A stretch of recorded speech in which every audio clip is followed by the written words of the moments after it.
Assalamualaikum warahmatullahi wabarakatuh. Saya Yudhistira Ahmad Kurniawan dengan NIM 67042101050, kelas D3 MP4503. Di sini saya akan menjelaskan mengenai digital marketing di era COVID-19.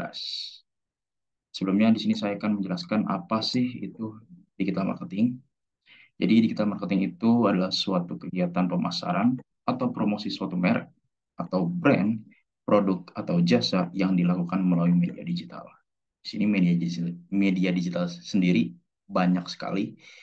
Salah satunya seperti Instagram. Tujuannya yaitu menjangkau sebanyak-banyaknya pelanggan dengan cara yang efektif, efisien, dan juga relevan. Misal kalau kita menjadi sebuah perusahaan, kita menggunakan strategi pemasaran yang tradisional, kita hanya mendapatkan segmen-segmen tertentu saja. Enggak semua kita bisa sebarkan gitu. Adapun jenis-jenis digital marketing, yang pertama ada website dan search engine optimization, ada search engine marketing, ada social media marketing, ada content marketing, dan yang terakhir ada influencer marketing. Di sini saya akan menjelaskan sedikit mengenai 5 jenis-jenis digital marketing. Yang pertama ada website dan SEO atau SEO. Itu adalah memiliki sebuah website menjadi kebutuhan primer bagi pemilik bisnis. Visibilitas produk di dunia daring akan meningkatkan kepercayaan konsumen terhadap sebuah brand. Untuk mencapai visibilitas ini sendiri, website membutuhkan SEO yang tepat agar konsumen mudah menemukan websitenya di tengah belantara internet. Yang selanjutnya ada SEM, yang yaitu menargetkan hasil pencarian teratas baik pada organik maupun yang berbayar atau iklan. Terus di sini ada social media marketing. Social media marketing sini mempunyai manfaat sebagai sarana pemasaran dapat membangun citra merek dan meningkatkan exposure pada target pasar. Jadi gimana cara kita uh, memasarkan sebuah brand di media sosial ini, kayak seperti membuat konten-konten yang menarik, membuat keunggulan-unggulan dari suatu produk yang kita jual, ataupun konten-konten lainnya gitu. Selanjutnya ada content marketing. Content marketing ini adalah salah satu cabang digital marketing yang menggunakan berbagai macam konten untuk menjangkau dan berinteraksi dengan target pasar produknya.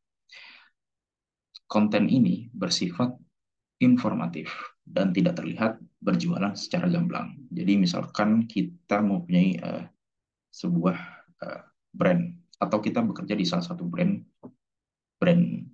uh, fashion yang ada di Bandung yang bernama misalkan kita Mischief Denim. Ini Mischief Denim ini menjual berbagai katalog produk yang utamanya itu dia menjual jeans seperti jaket, celana jeans, dua aspek itu. Jadi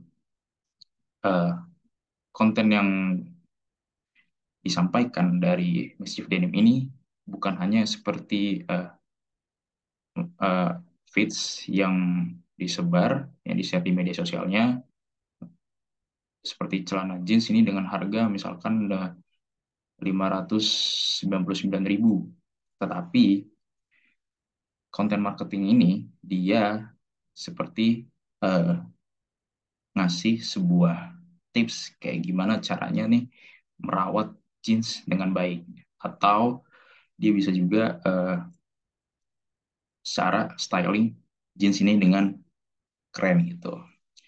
Adapun selanjutnya adalah influencer marketing, yaitu menggabungkan pemasaran tradisional dengan digital dan mirip dengan sistem endorsement menggunakan jasa selebritas. Jadi kalian pasti tahu influencer sendiri banyak uh, sekali yang mengendorse sebuah produk-produk kecantikan ataupun seperti selain itu juga ada mempromosikan sebuah produk kopi atau motor atau spare part dan lain sebagainya gitu dengan tujuan ya agar para followersnya itu bisa membeli apa yang dia promosikan gitu. Nah, selanjutnya itu efektif gak sih digital marketing itu digunakan di era pandemi, atau seberapa besar pentingnya gitu digital marketing dalam bisnis di Indonesia di era pandemi. Jadi eh, di era pandemi sendiri yaitu terjadi penyebaran virus COVID-19, yang mana yang terjadi pada tahun 2019, yang diawali di Wuhan di Cina. Jadi COVID-19 ini sangat mempengaruhi berbagai sektor, terutama sektor ekonomi, yang membuat para perusahaan eh, jadi bingung ya, mau gak mau harus mengubah semua elemen-elemen secara digital. Di eh, digital marketing ini eh, menurut saya itu sangat penting dan juga efektif, karena dengan kita menguasai digital marketing, maka dari itu eh, perusahaan-perusahaan pasti bakal meningkat penjualannya gitu. Ada beberapa kebijakan juga yang menyebabkan digital marketing itu mau tidak mau harus dijalankan. Seperti ada kebijakan PSBB yang membuat para pekerja itu melakukan pekerjaan di rumah, atau bisa disebut WFH gitu. Jadi dengan PSBB ini, mobilitas masyarakat itu dalam melakukan kegiatan perekonomian secara offline itu menurun, sehingga itu berdampak pada perekonomian kita menjadi menurun dibanding era sebelum pandemi, sehingga perusahaan tersebut mau tidak mau harus mengembangkan sebuah strategi digital marketing. Beberapa perusahaan yang sukses mengembangkan strategi digital marketing di era pandemi itu ada salah satunya perusahaan berbasis e-learning atau kayak pengajaran secara online atau online course gitu. Jadi online course sendiri emang setahu saya emang sedang naik-naik daunnya pada saat era pandemi gitu. Seperti kayak Zenius sih sebenarnya emang sudah ada sejak dulu, cuman emang sedang naik-naiknya itu pada saat era pandemi. Karena yang yang tahu Zenius itu hanya orang segmen tertentu sih pastinya. Terus juga ada salah satu lagi, eh, dia online course eh, digital marketing juga. Ada juga dia mengajar eh, mengenai sebuah gimana caranya bisa UI UX design itu. Terus juga, oh ya, yang namanya itu Binar Academy. Binar Academy juga sedang naik-naiknya pada saat era pandemi. Jadi efektif atau tidak? Jelas efektif, karena membantu perusahaan itu menaikkan eh, target penjualannya. Jadi kesimpulan kesimpulan dari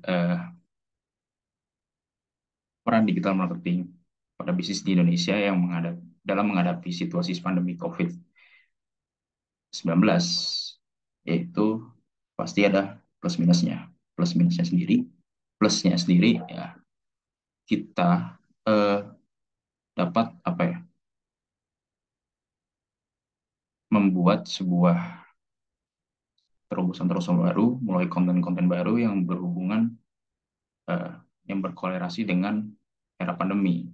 Terus juga eh, kita bisa apa ya, menjadi perusahaan yang terlihat dimanapun gitu dengan adanya digital marketing. Adapun negatif dari digital marketing itu sendiri, yaitu ya di era pandemi COVID-19 ini pastinya bakal banyak terjadi apa ya, persaingan yang secara signifikan, apalagi di e-commerce, para UMKM pasti mempunyai strategi di dalam marketing sendiri, berlomba-lomba gimana caranya produk tersebut bisa eh, diketahui oleh konsumen. Jadi itu sangat kompetitif, sehingga peluang untuk apa ya, brand tersebut terkenal itu ya 50-50. Jadi nggak melesat secara cepat gitu.